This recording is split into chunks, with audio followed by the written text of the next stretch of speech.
Hey everyone, and welcome back. Or if you're new here, my name is Josh, and in today's video, I'm going to be reviewing the Delta SkyMiles Blue card by American Express. So we're going to be going over the main features of this card, its pros as well as its drawbacks. So hopefully by the end of this video, you'll have a much better idea of whether or not this card is a good fit for you. But before we go ahead and dive into it for today, if you would like to receive up to $200 in free stock, in a pinned comment below, I will be leaving a link to Robinhood. All you have to do is once you click on that link, is just sign up for a free account and then simply link your bank account. You do not even have to make an opening deposit. At that point in time, Robinhood will be sending you one free stock worth all the way up to $200. Okay, so diving right into the main features of the Delta SkyMiles Blue card by American Express. First off, we will be talking about miles and how you can earn them with this card. So starting out, you will be earning 2 miles per dollar spent on dining, 2 miles per dollar spent on Delta purchases made directly with Delta, and then finally on all other transactions, you will be earning 1 mile per dollar spent.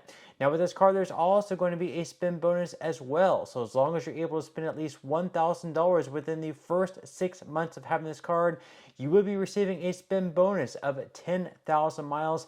Now for most people, spending $1,000 in 6 months is really not going to be all that difficult to do. That's a spend of less than $200 per month, which between groceries, gas, and everything else, you should be able to achieve fairly easily.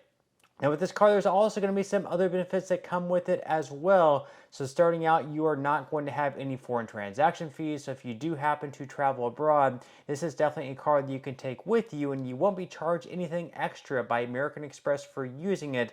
Now the merchant themselves might charge an extra fee for you using a card versus cash, but American Express is not going to be charging anything extra, whereas some other credit card companies unfortunately do charge some type of foreign transaction fee anywhere between like 2 to 4%.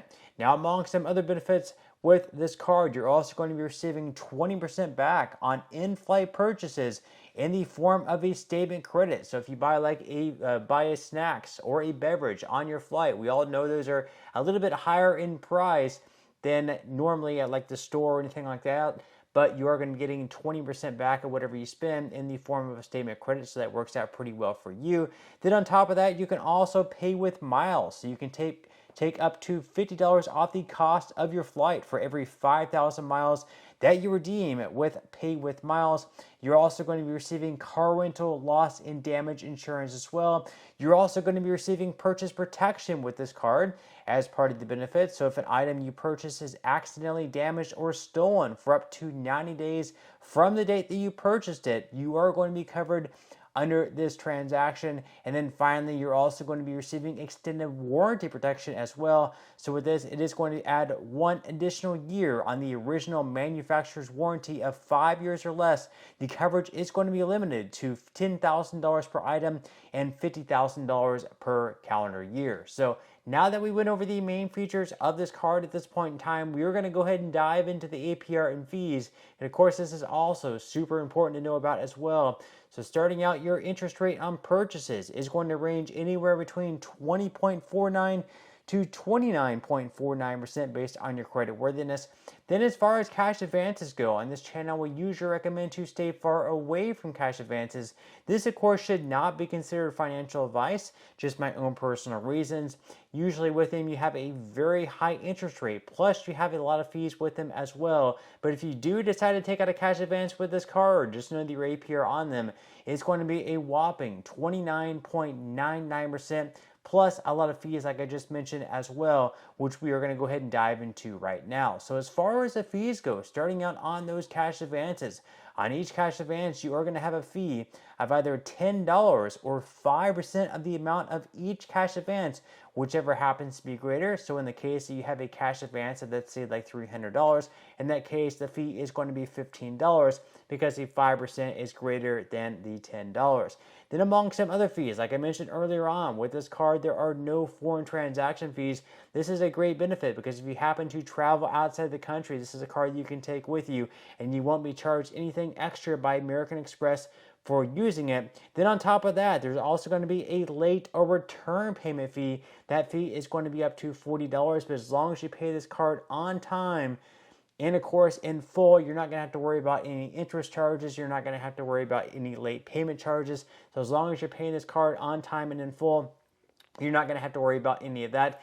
And then finally, as far as the annual fee goes with this card, there is no annual fee. So it's definitely a card you can keep on a year-to-year basis. And you don't have to sit around and evaluate whether or not paying a certain amount for this card is worthwhile with the benefits that you're receiving back in return, because again, there are no annual fees. So now that we went over the main features of this card as well as its APR and fees, at this point in time, I'm going to dive into what I would consider to be the best things about this card and the worst things about the card.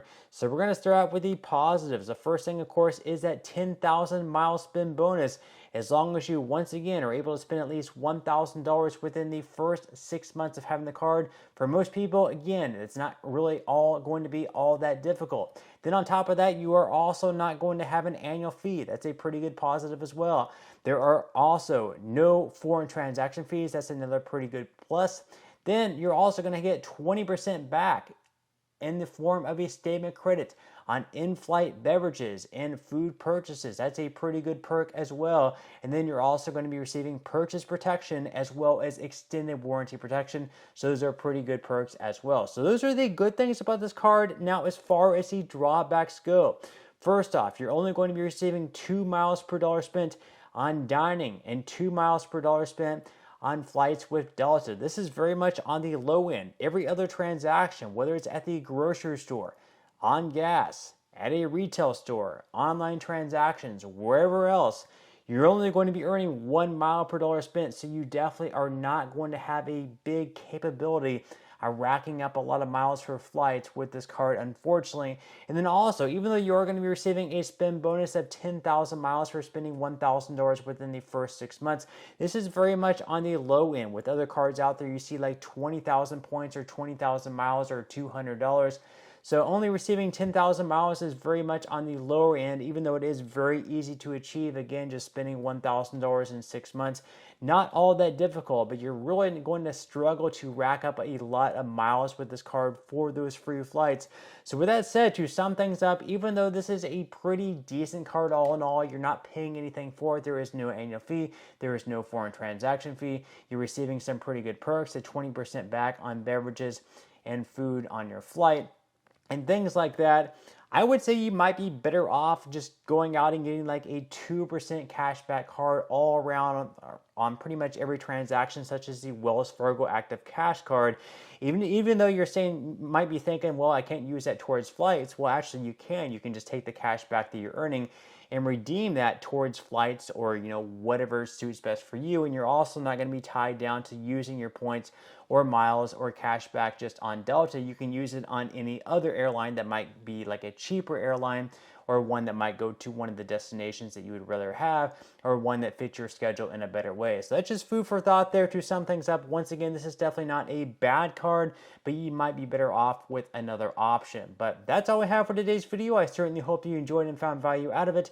If you did, again, I would greatly appreciate it if you could give this video a like, consider subscribing to my channel if you have not already, and I will see you in the next video.